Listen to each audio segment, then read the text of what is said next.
Hey, this month in Service Autopilot Academy, we have focused heavily on time management. And when I say time management, I am talking about the management of your time, but I'm also talking about the management of the time of your organization and of your team that operates within your organization. As an example, if you want to grow your company quickly, it's really important that you're working on the most important projects that move the company forward the quickest. I think one of the simplest ways to do that is to figure out all that you need to get done from a project standpoint. Marketing projects, operational projects, identifying your standard operating procedures, fixing operational problems, improving inefficiencies in the company. All of those activities that I just identified form a project, and each of those projects has a value that it will return to your company in the form of additional savings or new revenue. And so I believe what you want to do is you want to take all of your projects that you need to get done as an organization, you want to prioritize them, and you want to work on the ones that will make you or save you the most money first. And then once you get those done, or that example project that you identified that will make you the most money, then you move on to the next one. The idea is that if you work on the ones of greatest value first, they'll return to you more money,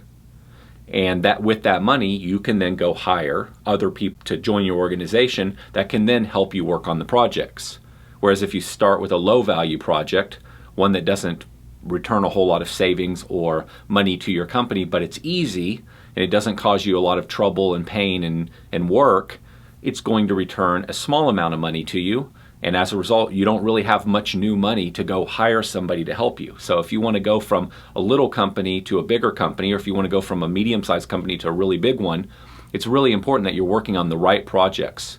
in the right order and at the right time, so that as you make and save more money, you can reinvest that money into your company to hire more people to help you do those projects and get the stress and the frustration and all the heavy lifting off of your shoulders. The whole entire point of business is to build something that in a sense is an investment. It's an asset for you that generates money for you, but doesn't require you to do all of the work. And the way you get there is you work on exactly the right projects that move the company forward, so that you can bring more and more people onto the team to help you move the company forward faster and faster. And then before you know it, most of the heavy lifting, most of the problems, most of the stress, most of the frustration is not just on you, it's shared across the team, and it's a team made up of a bunch of really smart people that know how to solve different things and know how to move the company forward. And then one day you wake up and you realize that, wow, we've got tons of projects going on within our organization, but they're all being handled by different people without me even realizing that they're being handled. I wasn't even involved and problems are getting solved. But the only way you get to that point is to start in the very beginning by prioritizing exactly what needs to be done, again, in terms of how much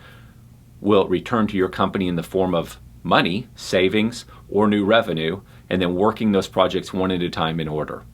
And it just gets faster and faster and faster over the years. In other words, you get more and more projects done faster as your organization grows and progresses. So focus on that concept, and it will have a huge impact on getting you, one, out of the field, one, out of the position you're in right now, and two, into a position of acting like a real CEO of your company.